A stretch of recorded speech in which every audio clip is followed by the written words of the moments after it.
안녕하세요. 김성길 목사와 함께하는 사람 이야기 제2단원의 G7 과정입니다.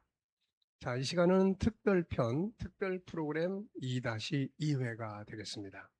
전 시간에는 우리를 억압하는 영적인 것, 또 현실적인 것들에 대해서 쭉 살펴봤고요. 이 시간에는 억압의 결과에 대해서 우리가 또 한번 살펴보겠습니다. 이미 앞에서 억압이 가져다주는 결과들에 대해서 한번 이야기를 했습니다. 참고하시고요. 이 시간은 복습 삼아서 이런 억압들이 어떤 결과들을 가져오게 되는지에 대해서 한번 더 살펴보겠습니다. 억압의 결과. 억압은 많은 것들을 잃어버리게 만들고 불필요한 것들을 얻게 만드는 거죠. 자, 억압 때문에 잃어버리는 것들이 뭐가 있을까요? 우선 건강한 삶, 행복한 삶, 기쁨과 즐거움, 좋은 인간관계, 또 좋은 자기의 인생을 망가뜨리고 잃어버리게 되는 거죠. 창의력을 발휘할 수 없고 자기 자신의 정체성을 잃어버리게 만들고 모든 인간관계가 비정상적으로 만들어지게 됩니다.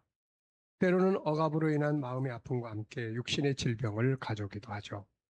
자, 여기서는 불필요한 것들이 이제 생긴다. 예, 도표 앞에서 우리가 이미 살펴본 겁니다.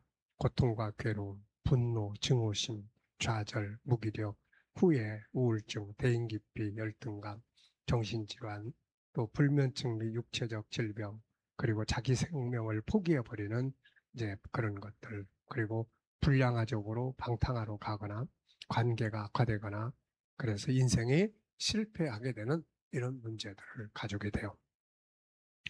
자, 이런 억압의 결과들이 있지만 이것을 조기에 치료하고 또 빠르게 이것을 잘 활용만 하면은 오히려 이런 심리적인 결과물들이 자기 인생을 새롭게 만들어주는 도구가 되기도 합니다. 자, 우리는 이것을 2차 성공 실패라고 이야기를 해요.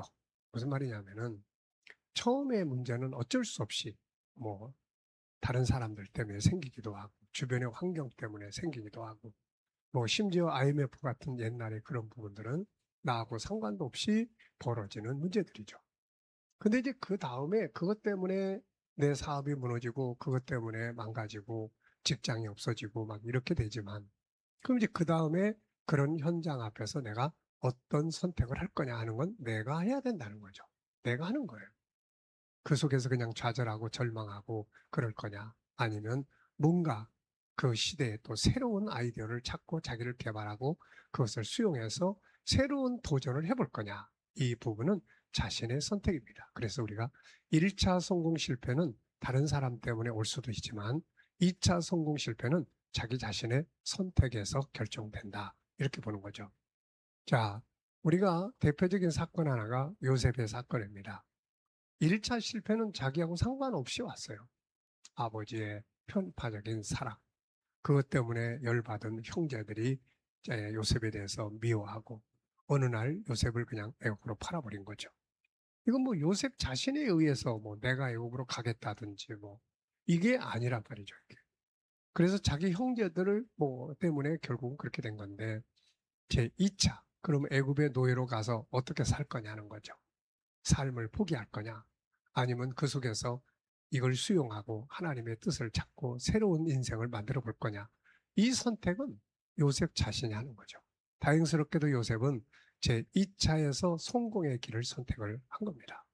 그러다 보니까 이 1차에서 온 실패의 과정이 오히려 요셉의 인생을 성공적으로 만들어주는 그런 역할을 하게 된 겁니다. 자, 그래서 우리가 이런 억압이라든지 이런 어쩔 수 없는 현실에 대해서 충분히 공감을 하지만 이제 이런 억압 앞에서 그냥 이런 문제, 이런 심리적 문제 앞에 그냥 무너질 거냐 아니면은 이것을 극복을 하고 내가 이걸 바탕으로 한 새로운 인생을 만들어 볼 거냐 이거는 내가 선택하는 거예요. 그건 자기 선택입니다. 자기 선택이 어쩔 수 없는 게 아니라 자기 선택이에요. 그래서 같은 우울증이나 뭐 심리질병도 치료되는 사람이 있고 안 되는 사람이 있는 거예요. 치료되는 사람은 스스로가 치료할 의지를 가지고 적극적으로 행동해서 내가 이런 데서 빨리 벗어나야지 그런 의지를 갖고 조언하는 대로 또 치료의 과정에 대해서 성실하게 행동함으로써 치유가 이루어지게 되는 거예요. 근데 이런 조언이나 치료 방법들을 다 무시하고 나는 안 돼. 계속 자기의 그 감정에 충노릇하면서 그 감정대로 따라가다 보면 점점 더 악화되게 되고 결국 자기 인생을 잃어버리는 거예요. 그래서 우리가 이런 것들을 이제 이렇게 억압이 오지 않도록 하는 것도 중요하지만 왔을 때 이런 부분들에 대해서 어떻게 대처하고 유익하게 만들 수 있는 이게 또 다른 능력이 될 수가 있는 겁니다. 자, 우선 이제 억압에서 그러면 이제 자유를 해야 되겠죠. 그래서 어떤 것들이 필요하냐? 치료. 억압에서 자유와 치료를 위해서는 어떤 것이 필요한지 여기에 이제 쭉 설명을 하고 있습니다. 자, 우선은 아픈 마음에 대한 올바른 이해가 필요하다. 사람들은 누구나 아픈 마음을 만나면 겁부터 먹습니다. 이것 때문에 내가 혹시 미쳐버리는 거 아닌가? 낫지 않으면 어떻게 하나? 정말 나을까? 예. 그런데 분명히 알 것은 모든 아픈 마음은 누구나 다 가질 수 있는 감기와 같다는 것이죠. 그리고 얼마든지 치유가 가능하고 오히려 자기를 더욱 강하게 만들고 숨겨진 자기 재능과 능력을 개발하는 계기가 될 수 있다는 겁니다. 자, 앞부분에서도 이분들의 이야기를 소개를 해드렸는데 여기서도 간단하게 다시 한번 소개를 해드립니다. 먼저 보편성 이민수 교수님인데요. 고려대학교 안암병원 우울증센터 소장님으로 일하시는 분입니다. 이분은 우울증의 특징을 보편적이다 이렇게 이야기를 하세요. 사람들은 우울증에 걸리면 혼자만 외로운 섬에 퍼른 듯한 극한의 심정으로 괴로워합니다. 우울증에 걸리면 몹쓸 병에나 걸린 것처럼 주위 사람들에게 숨겨가며 왜 몰래 치료를 받아야 하는가? 혹은 직장을 그만둬야 하는가? 가정에서는 무슨 죄를 지은 사람처럼 죄책감에 시달리며 낙오자처럼 웅크리고 있어야 하는가? 우울증을 마음의 감기라고 한다. 평생 살아가면서 20%의 가량의 사람이 경험할 정도로 누구나 걸릴 수 있는 흔한 질환이다. 특히 유명한 사람들 중에 우울증을 겪은 사람들이 아주 많다는 것을 이야기하고 있습니다.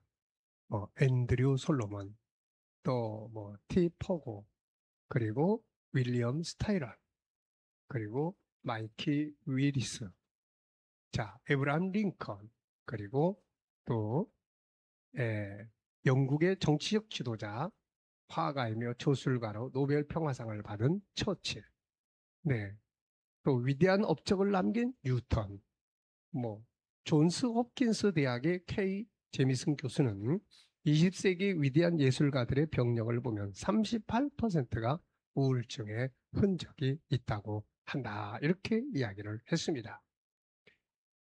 그런데 이들은 우울증을 통해서 놀라운 작품들을 만들어냈는데 단테라든지 빈센트라든지 빈센트 반 고흐, 슈베르트, 베토벤, 뭉크 같은 사람들이 그런 사람들이라는 거죠.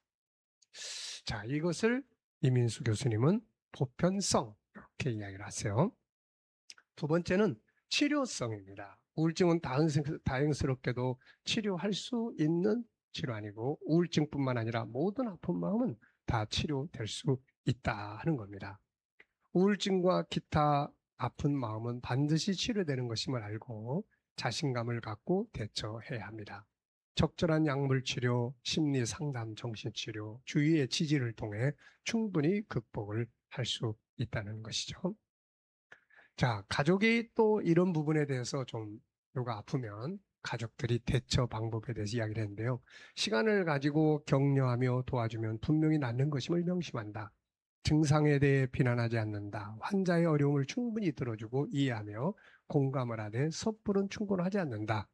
여러 가지 활동에 참여를 권하되 조급하게 강요하지 않는다. 환자가 자살에 대해 말할 경우 반드시 의사에게 알린다.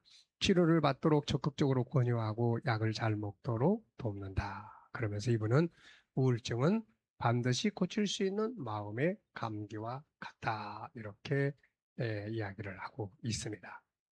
심리질병은 생각만 바꾸면 치료할 수 있어요. 특히 성령의 감동과 역사는 어떤 정신적 질병도 치료하는 데 큰 도움이 될 수 있습니다. 희망을 갖고 자신감과 가야 할 방향을 가지고 우리가 의지를 가지고 가다 보면 이 모든 심리적 질병은 치료할 수 있는 것이다 하는 것을 꼭 기억해 두시기 바랍니다. 자, 시간 여기까지 하고 마치겠습니다. 감사합니다.